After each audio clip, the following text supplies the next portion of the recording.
it's Kylie. Today I'm going to be talking about my reading wrap-up for November 2018. So first off, I would like to just say I actually got a new camera and I'm still kind of figuring it out, so if this video seems a bit off, that's probably why.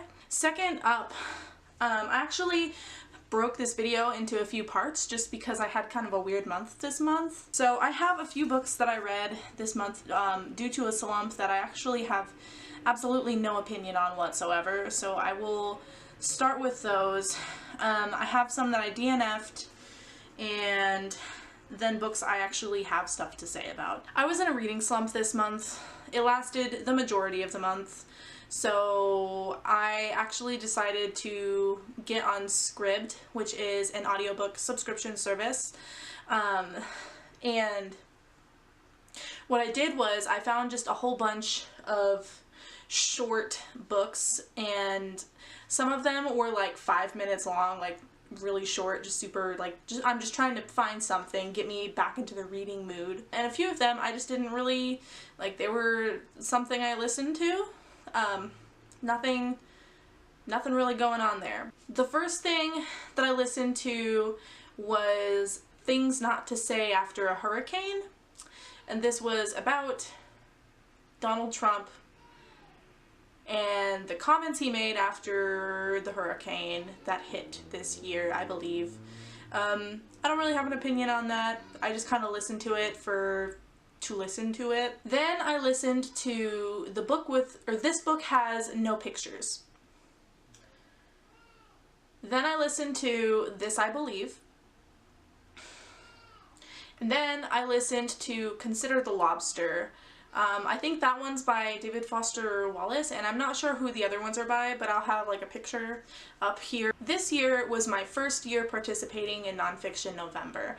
I made a TBR for Nonfiction November and it completely failed. I think part of it was due to just the slump that I fell into, and I decided to stop reading those just so that I could pick up something that I actually felt like I just really wanted to escape into, something different than I already planned on because I was in a slump. And I do want to eventually get back to these. So I DNF'd 20th Century Boy by Duncan Hannah, On Writing by Stephen King, and Packing for Mars by Mary Roach. All three of these were 3 out of 4 that were on my TBR, and I just DNF'd them all. I DNF'd them all for basically the reason I had said before, but also they had their own separate reason. I started listening to 20th Century Boy on audio, and I'm not gonna lie, it was just super boring. Like, it wasn't quite what I expected. There's a lot of drugs and sex, and like, I don't do drugs, and I have nothing against sex in books that I read, but it just was so in your face. But I guess I don't know what I was expecting. I mean, they're journal entries, and I don't want to, like, criticize too much on someone's actual experiences, so there's that one. On Writing, I actually DNF'd because I started reading it as I was falling into the slump, and the reason I DNF'd it was because I've already read that one once before, and even though I loved it, I just didn't want to reread something that I've already read before. Like, I just didn't feel guilty about DNFing it. Like, I've read it once. No harm, no foul. Packing for Mars, the only reason there was just the same general reason I had said before. I just was falling into a slump, and these books just weren't cutting it for me. The next books I have a little bit more to say about. And these ones I actually did finish. I have some thoughts. Maybe not a lot of thoughts, but I do have them. So the first book that I have right now is The Energy Bus by John Gordon, and I actually this one is the 4th book that I had on my Nonfiction November TBR, and this is kind of like one of those, like, motivational type, if you're happy you can succeed type books. I'm not sure how else to explain it, but this one kind of fooled me. Like, I went into this one thinking it was going to be just completely nonfiction, but it was actually what I like to explain as nonfiction told through fiction. And the story follows a man named George who is unhappy. He is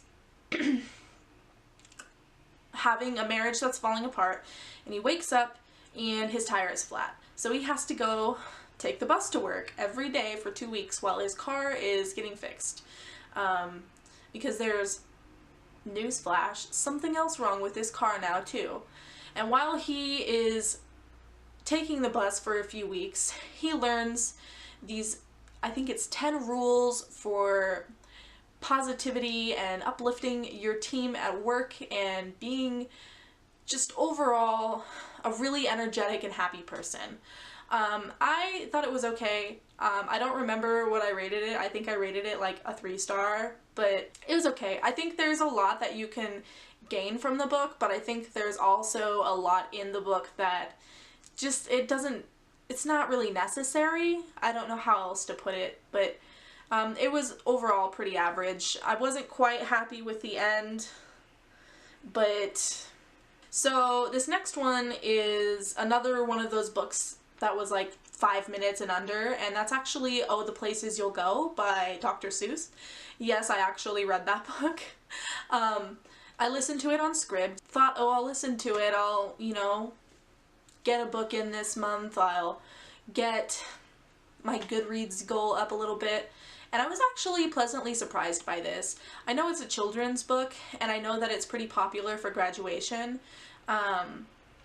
But overall, I think that if you're looking for something to really just a quick pick-me-up that's a book, I would definitely say just go ahead and give some Dr. Seuss a listen. It's actually more inspirational than I thought, and I think that's the book that actually pulled me out of my slump, to be perfectly honest with you.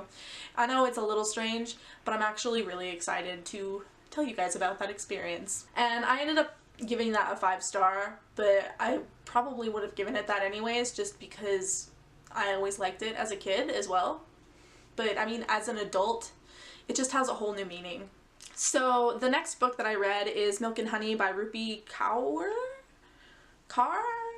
I'm not sure how to pronounce that name. Somebody let me know if you know, but you know, everyone knows it. Milk and Honey, it's a poetry book. I gave this book a 3 stars, and really, honestly, it just boiled down to it wasn't my style. Like, it was okay, I read it okay, it wasn't my style. I've been trying to get into poetry, but I just can't seem to find anybody whose style just really resonates with me. So if you've got any more recommendations, just go ahead and let me know down below. The next thing I read is, it's like a short, what is it? It's really short, it wasn't very long. I think on Scribd it was only, I want to say 30 minutes or an hour. But, so, it's called We Should All Be Feminists, and I'm not even going to attempt to pronounce the author's name. There will be a picture, you can read it for yourself. But basically, this is a short, and it follows the author and her experience growing up, and her experiences with kind of figuring out that she's a feminist. This, I've got to say, pleasantly surprised me. A lot of social issues and political issues give me a lot of anxiety, so why I read it, I don't know, but they give me anxiety. And when I read it, I was really worried that it would be like screaming in your face, kind of angry, and it wasn't. It actually, like, really, it spoke to me. I gave this 5 stars, and it just,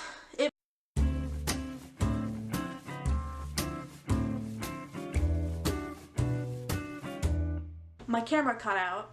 So Eleanor Olifant follows a woman who is in her 30s, and she has had a traumatizing past. She's not, in my opinion, the reason why it was rated so low was because the main character, Eleanor, just really infuriated me. Like, she was not, she's so judgy, and I don't like that. I didn't like her personality. It didn't mesh well with me. This book, we read it together in my book club that I host with Brianna over at Coffee Books and Bullet Journals. I might have mixed up her username. But we read this all together, and I seemed to be the odd one out. Like, I didn't like Eleanor at all, and I didn't like her even at the end. This book says a lot about mental health, and I found myself really glad for her that she was getting the help that she needed to deal with the trauma that she's experienced and the depression that she has. The best way I can explain this is a journey where she's figuring out that she needs to ask for help, basically. I don't know. Those are pretty much my thoughts summed up. I didn't like the main character, but I'm glad she got help, so there's that. Let me know what you think about this camera quality. I'm actually really excited about it. It's like my first adult camera, so let me know down below what you think, and I hope you guys have a wonderful time wherever you are. Bye!